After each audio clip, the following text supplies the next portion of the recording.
Yo, what's going on, guys? It's Houston Sports Talk back in the video today, and today the Pittsburgh Steelers beat the Minnesota Vikings 24-21 in Ireland. Great win for the Pittsburgh Steelers, improved to 3-1.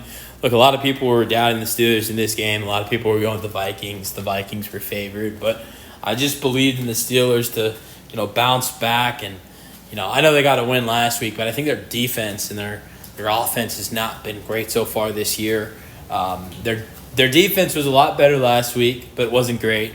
But their defense was a lot better last week than they were in the first 2 weeks of the season. But the first 2 weeks of the season against the Jets, they gave up 32 points. Then, we saw week 2 they gave up 31 to Seattle. So I thought their defense was not very good in the first couple weeks of the season, and that's very unlike the Pittsburgh Steelers. And today we saw a completely different story with them, going over 6 sacks, getting 3 interceptions, just looked like the Steelers' defense, and that was great. And the run game for the Pittsburgh Steelers finally clicked due to Kenneth Gainwell, who was just killer today. Jaylen Warren was out due to an injury, couldn't go. They thought he would play, but he didn't play. And I think the interesting thing is that maybe his running back one spot could be in jeopardy now because Kenneth Gainwell was just amazing today for the Pittsburgh Steelers. I know this win has to feel good for Aaron Rodgers after what happened last year overseas against the Minnesota Vikings, and also for Aaron Rodgers to do something he's never done in his career. Aaron Rodgers has never won a game outside of the U.S. in his NFL career. He lost last year in London to this Vikings team, played one terrible game against Brian Flores' defense when he threw 3 interceptions against the Minnesota Vikings, Brian Flores' defense. And so this is just a completely different story today for Aaron Rodgers and the Pittsburgh Steelers. Different team, different result for Aaron. But yeah, Carson Wentz, look, he did throw 3 picks today, but I thought Wentz, even though he threw 3 interceptions, I thought he was making a lot of good throws. He had that really nice deep connection with Jordan Addison late in the game. I thought he had a lot of really good throws to Justin Jefferson. It's just, playing a tough defense and you make mistakes. This is a backup. This is someone who should be a backup quarterback playing against the Pittsburgh Steelers defense. So the fact that he went out there today and threw 350 passing yards, I think was impressive. But, look, this O-line gave him not great time with how bad he got attacked today. And even though I thought Wentz made some poor mistakes with the 3 interceptions he threw today, I think all the good throws that he made, definitely made it a decent performance. And look, I think the 350 passing yards, 2 passing touchdowns, and alongside 3 interceptions is better than what we saw from the Vikings starter so far. In his starts. McCarthy didn't even throw for that, not even close to that amount of yards in the 2 starts he made. So, and he threw the same amount of interceptions as well in those 2 starts. So, yeah. All right, let's go to the scoring summary. We've got 24-21, of course, the final score.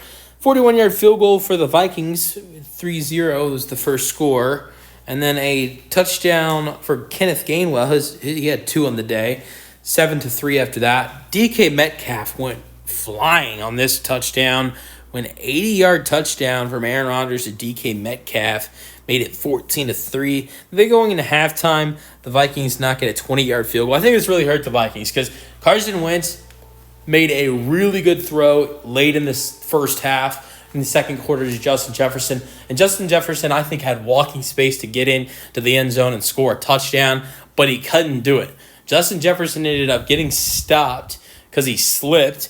And if the Vikings score a touchdown late in that game right there, this could be a different ball game. Then the Pittsburgh Steelers late in the third quarter put up the first score of the third with a 4-yard touchdown run. And then in the fourth quarter, we see the Minnesota Vikings, where I feel like this season, that's where their offense has been the best with what we saw against the Bears and then what we see today. Starts off with a Boswell 33-yard field goal. He actually missed a 30-yarder today. Got blocked by Isaiah Rodgers, who's been amazing for Minnesota. But a 33-yarder for Boswell in the fourth quarter makes it 24-6. Then Carson Wentz makes a great throw, but a great catch by Xavier Scott, the rookie wide receiver, for his first NFL touchdown. He had a really good game today. I was really impressed with him. I mean, you're the wide receiver. You look at it, you're the wide receiver 3 or 4 on the roster, and he had the game he had today. I was really impressed. And then they go for 2. Carson Wentz connects with Jalen Naylor. Then Carson Wentz connects again to Jalen Naylor on a 2-yard touchdown pass to make it 21-24. The Vikings had a little bit of a small chance late in the game. They got the ball back with a minute 1 on the clock. And they are at the 20-yard line, got as deep to the 40-yard line, and that was all she wrote in this one. Let's go over some game leaders. Carson Wentz throws for 350 passing yards for the first time since 2022. This is the 6th highest passing yard game total for Carson Wentz of his career, throwing 30 for 46, 2 passing touchdown, 350. And I was wrong. I said 3 interceptions. It was only 2 interceptions. So I know the 2 interceptions is bad. It's a lot better than throwing 3. So I was wrong about that.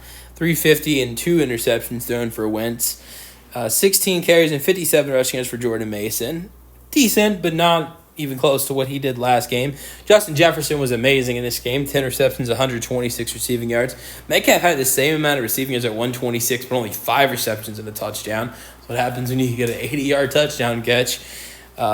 2 sacks for Redmond for the defensive tackle for the Vikings, and then the defensive both the leader sacks for this game were both the defensive tackles, and then Benton for the Steelers had 1.5. You saw Peyton Wilson had 13 tackles. He had an amazing tackle. He had a potentially game-saving tackle. Carson Wentz threw an amazing pass to Jordan Addison in this game, and Jordan Addison was basically gone for a touchdown, and Wilson stopped him at the 2 or 1 yard line, which made the Vikings have to run another 42 seconds on the clock. And if Addison scores right there, Minnesota definitely would have had more time when getting the ball back than they did. They had a minute 1. They could have had a minute and a half, minute 40. If Wilson doesn't make that tackle right there, great tackle. And then another linebacker, Wilson, was led in tackles for the Vikings. I think that's Eric Wilson, right? 9 tackles. Let's go over some other stats real quick. Jordan Addison, I thought was pretty good in his first game of the season. 4 receptions, 114 receiving yards. That's one way to make up being suspended for the first 3 games of the season. I mentioned Xavier Scott was good. 6 receptions, 43 receiving yards, 1 touchdown. T.J. Hawkinson had 4 receptions, 39 receiving yards. Rodgers had 200 passing yards. Kenneth Gainwell had 99 rushing yards on 19 carries and 2 touchdowns.